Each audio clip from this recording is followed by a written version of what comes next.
আসসালামু আলাইকুম। Welcome to my channel queens food fusion. একদম ঝটপট তৈরি করা যায় এমন একটি মজাদার খাবার নিয়ে হাজির হয়েছি আজকের ভিডিওতে। মজাদার এই খাবারটা খুব সহজে আর খুব দ্রুত তৈরি করা যায়। এই খাবারটা তৈরির জন্য আপনাকে এর পাশে দাঁড়িয়ে থেকে কাজ করতে হবে না, অন্য কাজের পাশাপাশি এটা হতে থাকবে। তাই আর দেরি না করে দ্রুত কম কষ্টের এই রেসিপিটা দেখে নিন। মজাদার এই খাবারের নাম হচ্ছে খিরসা। আপনারা অনেকেই হয়তো জানেন। চলুন তাহলে প্রসেসটি দেখে নিই। প্রথমে ফ্রাইং প্যানে 1.5 টেবিল চামচ চিনি নিয়েছি। সামান্য একটু পানি দিয়ে ক্যারামেল তৈরি করে নেব। পানি না দিলেও কিন্তু ক্যারামেল করা যায়, তবে এখানে আমি পানি ব্যবহার করছি এই জন্যে যে চিনিটা যেন তাড়াতাড়ি গলে ক্যারামেলটা দ্রুত হয়। আর পানি ব্যবহার না করলে আমার কাছে মনে হয় ক্যারামেল হতে দেরি হয়। ক্যারামেলটা কিন্তু খুব লাইট থাকবে, ডার্ক করা যাবে না। ডার্ক হয়ে গেলে খিরসা খেতে তিতা লাগবে। ক্যারামেলে হালকা কালার এলেই এর মধ্যে দিয়ে দিচ্ছি 1 লিটার দুধ। আপনারা চাইলে এখানে গুঁড়ো দুধ ঘন করেও ব্যবহার করতে পারেন। যদি দুধ ঠান্ডা হয় তাহলে কিন্তু পাত্রের নিচে ক্যারামেলটা একটু লেগে যাবে, তবে ভয়ের কিছু নেই। দুধ গরম হলেই আবার ক্যারামেলটা দুধের সাথে খুব ভালোভাবে মিশে যাবে। আর আপনি যদি হালকা গরম দুধ ব্যবহার করেন তাহলে ক্যারামেলটা আর পাতিলে লাগবে না। দুধটা গরম হতে শুরু করেছে, এই মুহূর্তে আমি একটা এলাচ দিয়ে এর মধ্যে কিছুক্ষণ জাল করে আবার তুলে নিয়েছি। আপনারা চাইলে এলাচের দানার গুঁড়োও ব্যবহার করতে পারেন। দুধ ফুটে উঠেছে, এখন অনবরত জাল করতে থাকবো। এখানে একেবারে হাই হিটে জাল করার দরকার নেই, মিডিয়াম হিটে জাল রেখেই আপনি অন্যান্য কাজও সাথে সাথে সেরে নিতে পারেন। তবে মাঝে মধ্যে যখন এভাবে সর ফুলে উঠবে তখন হালকা করে একটু নেড়ে দিলেই হবে।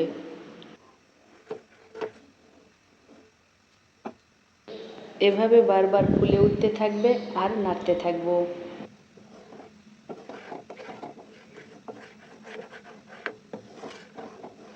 এরকম জাল করতে করতে যখন বেশ খানিকটা ঘন হয়ে আসবে তখন এর মধ্যে দিয়ে দিব গুঁড়ো দুধ।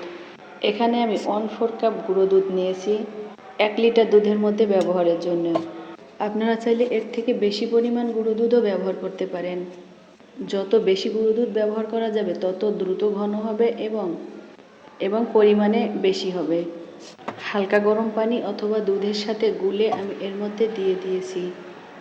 এখন আবারও জাল করতে থাকবো।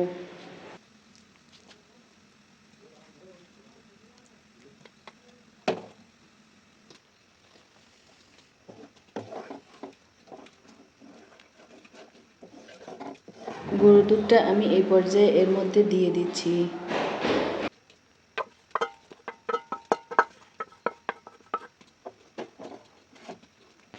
দেখতেই পাচ্ছেন গুঁড়ো দুধ অ্যাড করার ফলে কত দ্রুত ঘন হয়ে আসছে। এভাবে আরও কিছুক্ষণ জাল করে নেব। আমি কিন্তু এই রেসিপিটি করার ফাঁকে আরও অনেকটা কাজ করে নিয়েছি।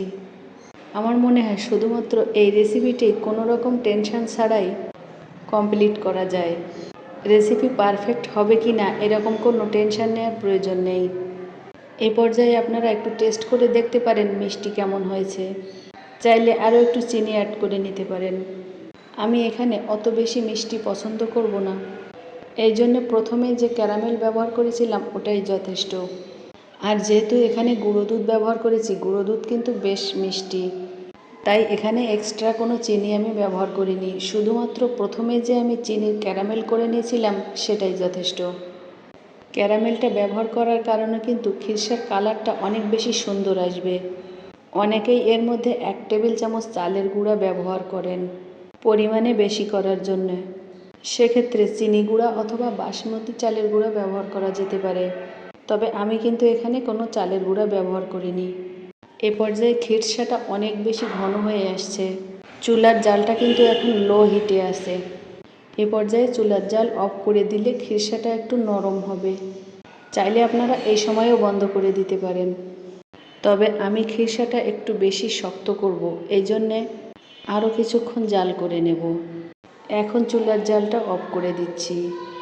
একটু ঠান্ডা হওয়ার পর এরকম একটা প্লাস্টিকের বাটিতে ঢেলে নিয়েছি।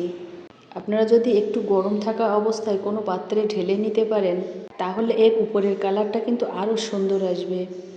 এখন খিরসা পরিবেশনের জন্য তুলে নিচ্ছি।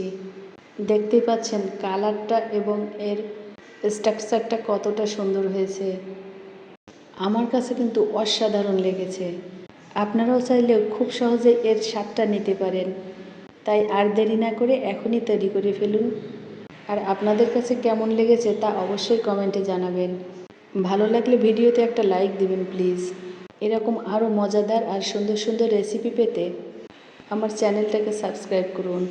আর পেজ থেকে দেখলে পেজটাকে ফলো করুন। আল্লাহ হাফেজ।